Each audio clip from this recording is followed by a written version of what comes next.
This prologue has prolonged for long enough. Let's actually get done with this tutorial-heavy sequence right here.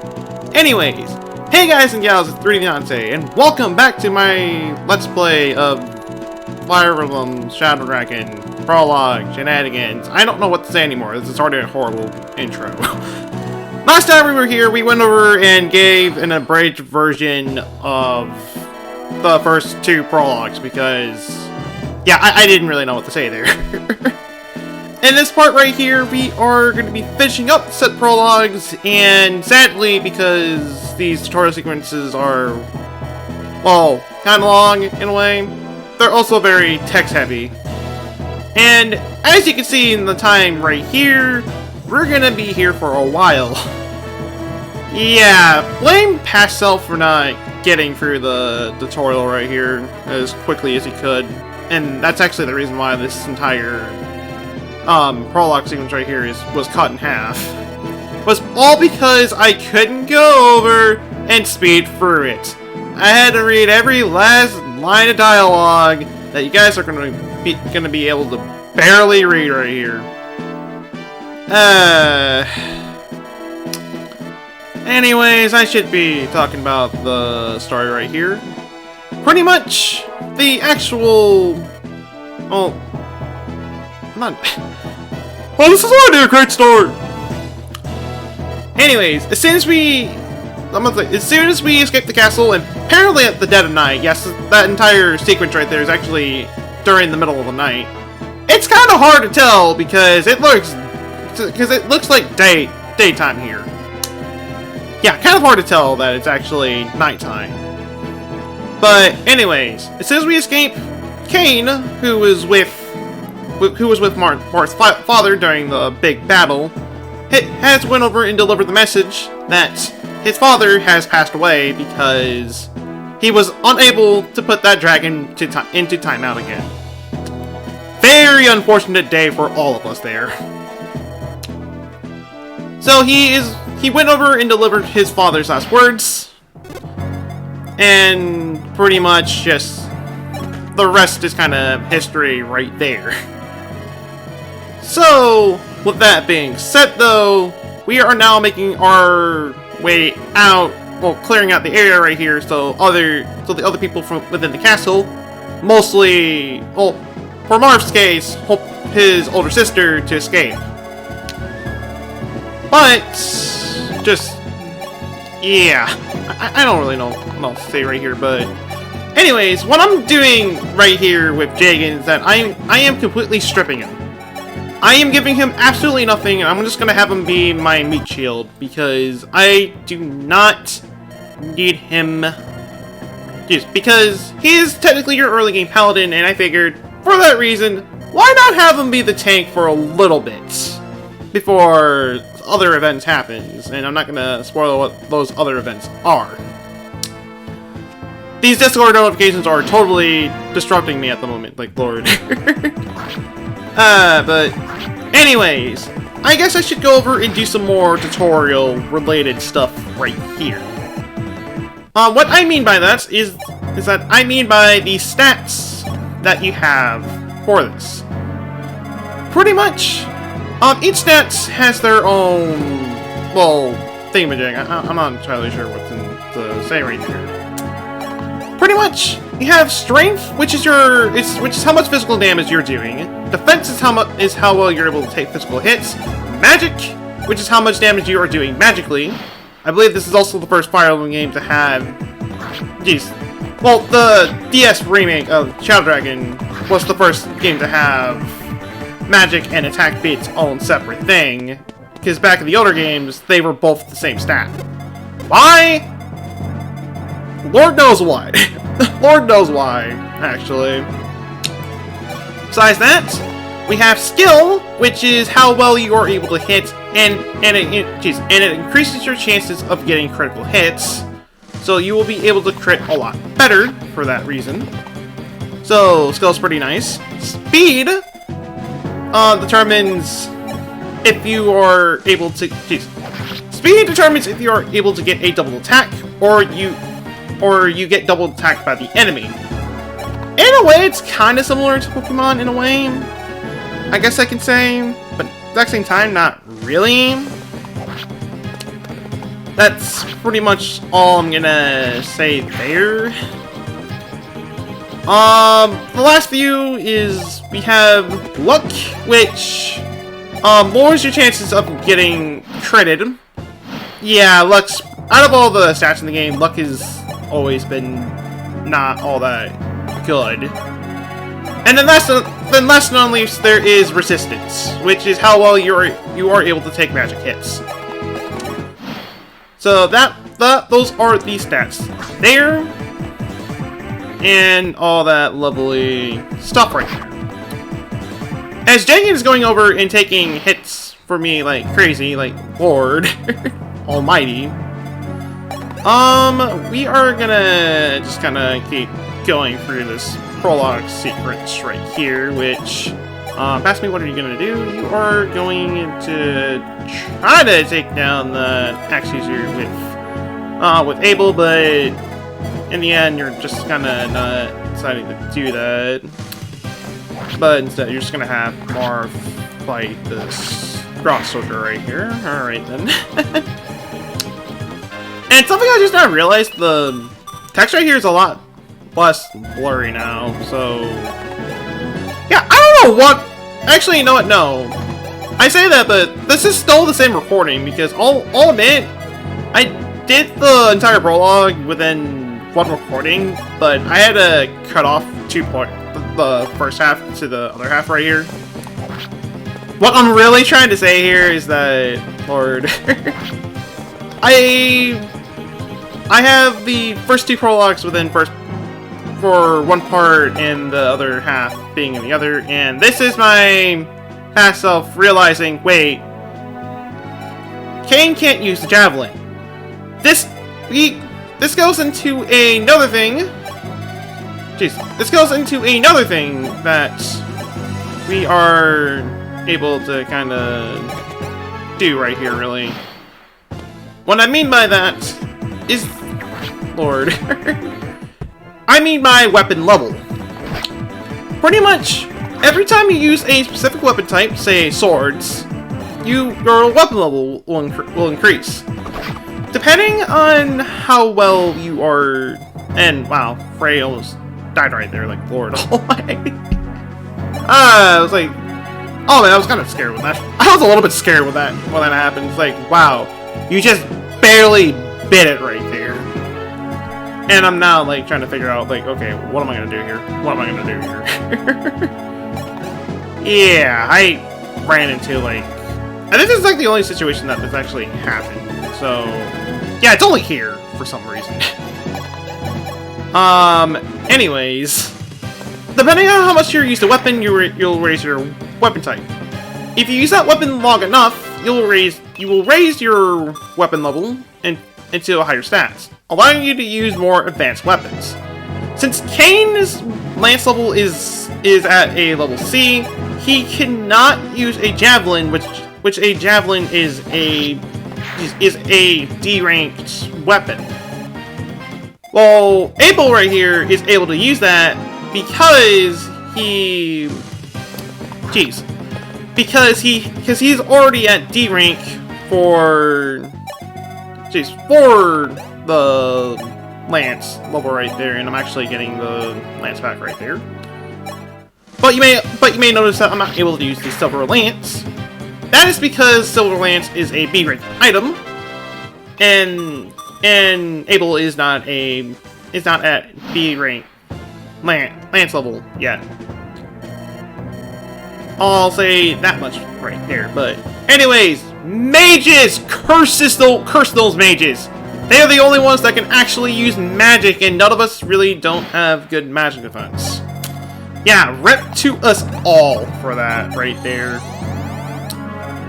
And yeah, honestly, Discord is like exploding at the moment.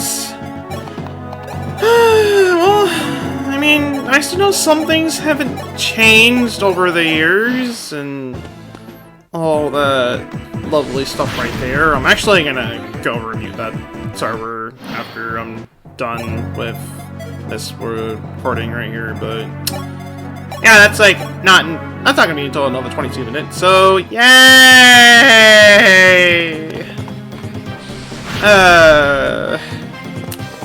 Anyways, you're gonna go over and just kinda take him down right there, and we only have one more enemy unit to take down, which I am doing that right there. I'm assuming I'm gonna be... Yeah, I'm trading in the Vulnerary right here. Vulnerary! I'll say this right here is your typical healing item. It restores 10 of your HP if you use it. You can only use it up to 3 times. After that, it is gone.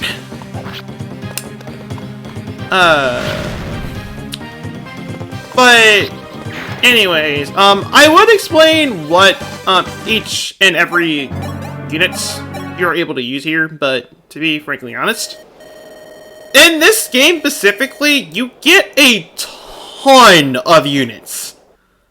I'm not kidding when I say that. You get a lot of units in this game, and for that reason, it gets a bit much in some situations. It's like, okay, I just gained like my 10,000th cavalry at this point. Can I get something more interesting or unique or anything like that? So yeah, there's that right there. I can at least go over and explain the unit types, since there are different unit types, which I'll explain that after when we get to the last prologue sequence right here. But anyways, upon clearing up this area, the advisor shows up. It's like, well, thank you so much for going over and clearing up the area, but I gotta tell you some bad news here. Your sister decided to stay because she was the one that actually took the ticket from them. Is that the reason why we're starting this? I need to go back and slap her for it. You are not gonna go over and slap her for it. She decided to go over and stay. Alright then, you are the only one here that can help us retake the castle and get that tea back. Alright? Don't let emotions, don't let petty emotions get over to you. You must go. We must run, must make haste, and lay low for now. Which is actually what this last prologue sequence, the starting of it anyways, is actually explaining right here. Anyways, I guess this is something I should actually bring up since we're at the last prologue sequence right here. As I said back in the first part, the prologue is only accessible in normal mode. There are advantages to doing the prologue. Well, doing it normal mode. This is your only way to recruit Frey and another unit that we are able to get at the end of this chapter if you were to do certain things. Spoiler alert! I'm not getting set unit because I didn't even know they existed until I did some research earlier ago. So, yeah. I'll say that much there. Anyways. We have pretty much, getting to the whole story right here, I guess I should say. We've been laying low for a little while now, and eventually they got bored.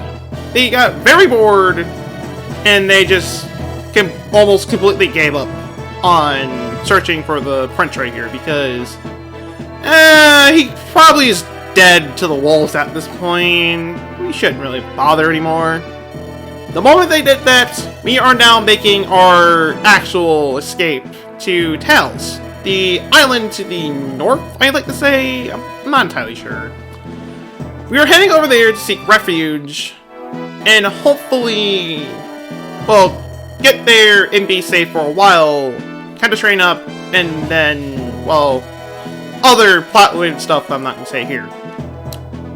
That is the plan, but before we can do that, we do have to pass through this prison right here, because Yeah, it's like you have to go through a prison just so you're able to go over and get stuff. Kind of weird, actually, but it is what it is. And this is like my pass up for like, wait, I'm not gonna be able to really do much right here.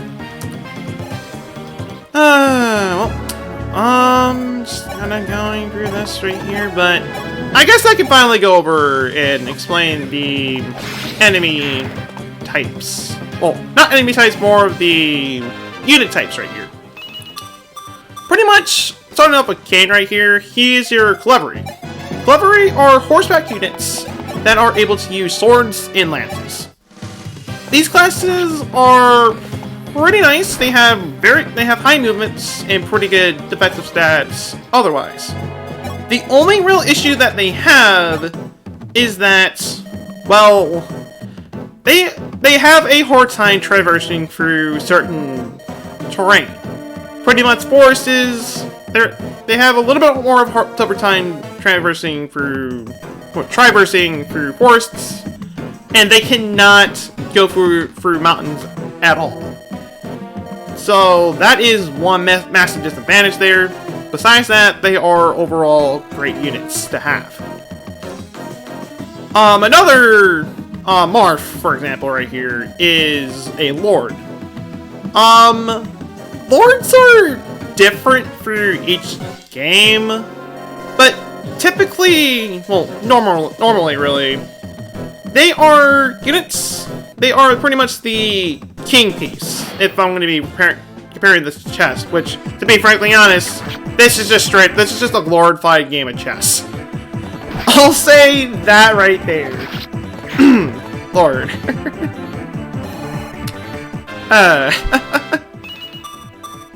Seriously, this is just straight up a glorified chess game right here.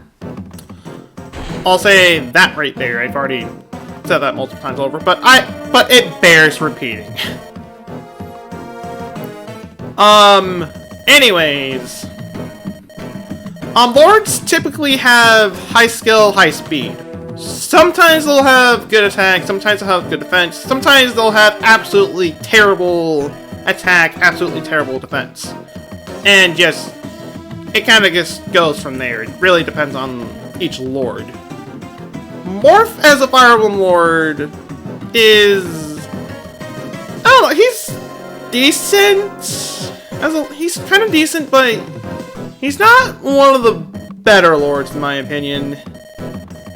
Only because of certain things that you can't really do with him compared to all the other Fire Emblem Lords you're able to do in all the other games. I'll get into that later in the game when we are able to do something. But for now, I'll just leave it at that. I'm completely ignoring this sequence right here. Lord Ornelli. We got this one person right here that is actually an archer for the, well, thingamajig. I don't know, I forget the actual, like, name of the place and all that stuff right there.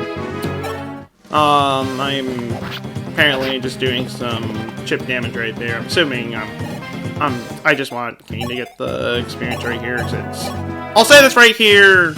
I will be using Kane and Abel throughout this entire playthrough. After all, canonically, they are known as the Panther. They are known as the... Kane's known as the Bull, and Abel is known as the... Well... he's known as the Panther. They're just kind of titles that they've been given throughout the other Fire Emblem games. First, the whole entire reason why I'm doing this game first, so we can actually get some actual story background and actual like lore, because you'd be surprised how many Fire Emblem games reference this game. Like, seriously. I mean, if I'm gonna be talking about other Fire Emblem games, Fire Emblem Awakening. is kind of a sequel to this game in a way. I say kind of though, not really, but it makes a lot of references to that game. But anyways, I'm actually gonna kind of go back and talk about the game right here. We went over and just recruited Gordon, who was pretty much the prisoner here. Geez. Now, there's a certain something you can do right here, and I have never known about this. If you do not kill Gordon, you have to go through this sequence right here. Pretty much, this is the main force right here. If you save Gordon, you do have to kind of go for this, and you are put in a perilous situation. There is only one thing you're able to do right here, and you're outright forced to do it. You have to sacrifice a unit to enable to keep going. This is something that the game teaches you to do, and I'm not a huge fan of it, to be completely honest. I don't know, I'm that kind of guy that wants to keep every last unit alive as long as possible, which I'm going to be trying to do throughout this entire playthrough. I might make some needless sacrifices along the way for like units that I'm probably not going to be using, and all that kind of stuff right there. But pretty much, we have to sacrifice one of our units to dress up to be a fake morph, just so they can kind of go after them. I am using Jagan for this because I do not want to have an early game paladin right here. If we are talking canonically, this is where Frey dies right here in a way. If we're talking canonically, since if you play this game in hard mode, you do not have Frey. So canonically, Frey's the one that sacrifices himself here just so everybody else here escapes. Now, another thing I should say right here, actually two things actually. If you kill Gordon, you don't have to go through the sequence right here. Instead, you can completely bypass this and you can keep all your other units right here. Which, to be honest, wouldn't really be all that bad of an idea, since, I'll admit, Gordon's not one of the better units in the game. Kinda disappointing, actually. In fact, I don't really use him all that much right here. So, there's that much right there.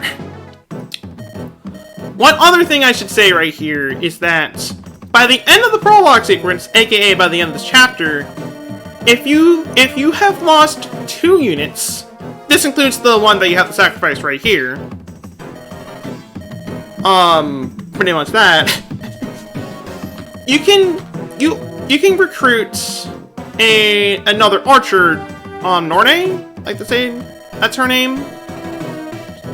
You can get another archer that way, and to be frankly honest, I didn't know she existed by the time of this recording. So I will not be getting her for that reason. And I kind of wish I did, because I kind of took a look at her, and for the most part, she looks like a really good... She's actually a pretty good archer. So I'm kind of sad that I'm not able to get her right there. Once again, if you're playing hard mode, you are unable to get her, period. Unless you are playing the Japanese remake of this game. Yeah, there's a lot of different versions of this game. It's kind of crazy, actually. I believe it's Shadow Dragon Mystery of the... I forget the name of the actual game right there, but in that one, you are able to get her in later chapters, so you're not completely you're not completely screwed if you go over and not kill another unit so you can actually get her here. I'll say that much there, but anyways, since we made that sacrifice, the enemy is now going to open up, jeez.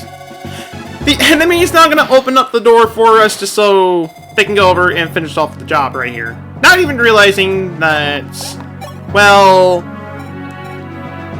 reason. Actually, you know, I'll just kind of stop myself right there.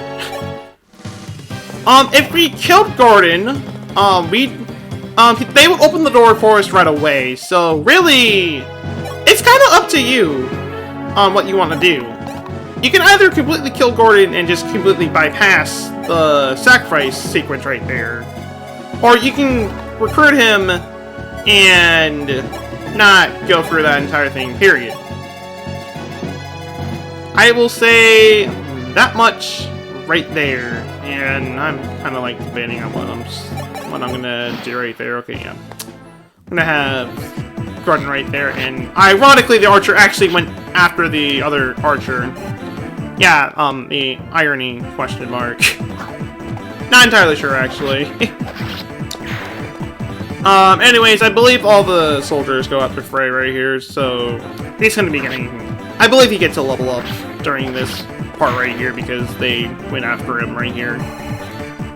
I guess another unit I should say right here, since we are never able to actually recruit one. The soldiers.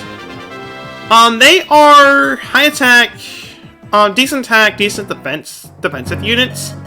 But the main drawback for them is that they have low speed. So you're able to double attack them pretty easily. Another unit I should say right here, since we've had him for a little while right here, Gordon. He is an archer. Archers don't play by the weapon triangle rule right here.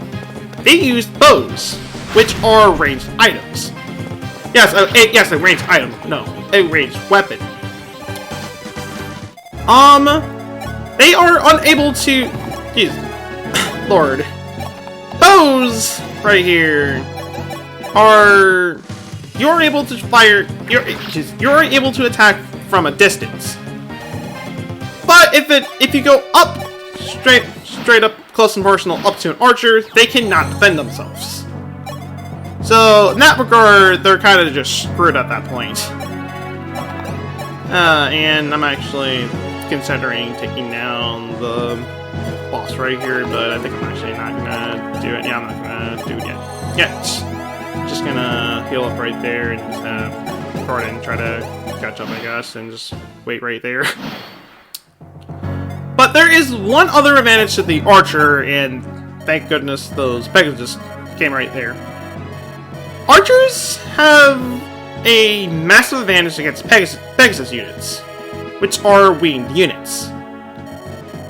I'll kind of get more into detail about that when we get a Pegasus unit ourselves, but for now, just kind of keep that in mind, and I'm actually now just kind of getting ready for the Pegasus attack right here.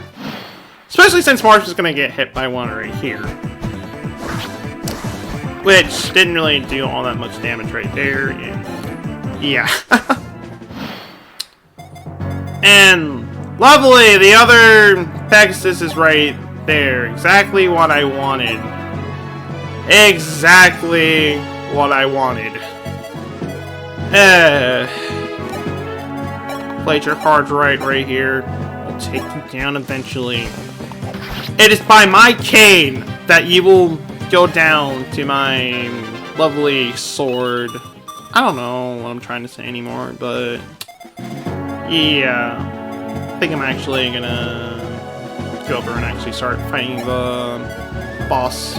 Just actually start fighting the boss right here. Do I not? Okay, I do. And you have a lovely javelin. Yay! I'm already running out of things to say right here. I believe I let Marth kill him right here because... Oh, a certain weapon that he is using right here, I guess I should say, is that he's using a rapier. Rapiers have a little bit more of a higher chance of critting, and they are good against armored units, and, well, jeez, they're good against armored units, and and mounted units, is what I'm trying to say right there. But I guess in the end right there, I was like, you know what? Screw it, I'm gonna let Abel kill him right there, and then I realized I actually attacked right there, and I got kind of scared. I'll admit that much right there. Thankfully, it wasn't really all that bad in the end, so... Yay! For that reason. I suppose.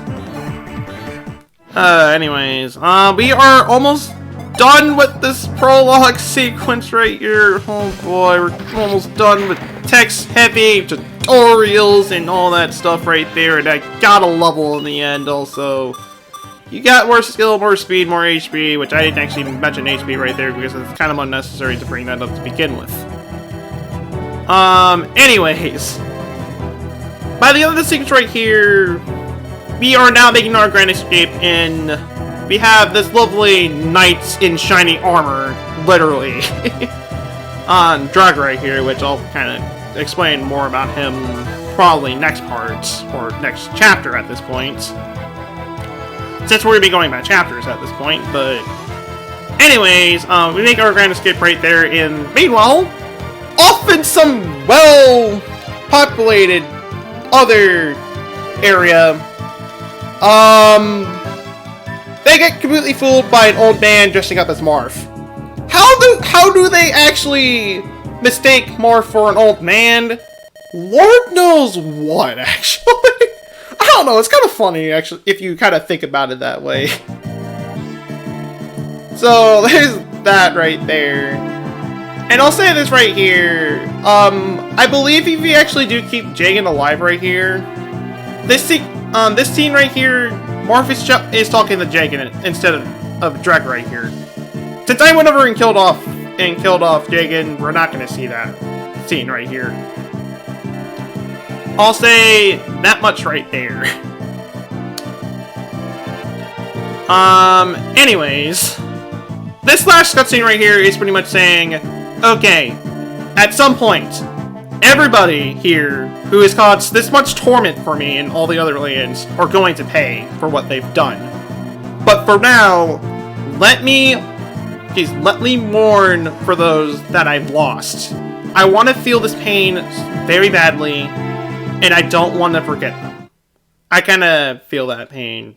I kind of feel much pain right there, actually. But anyways, that is it for the prologue sequence right there. Hallelujah. Next part, or actually at this point chapter, I really should be saying chapter, we'll be seeing what's gonna happen there. I don't know. I don't know. That being said, I'll see you guys until then.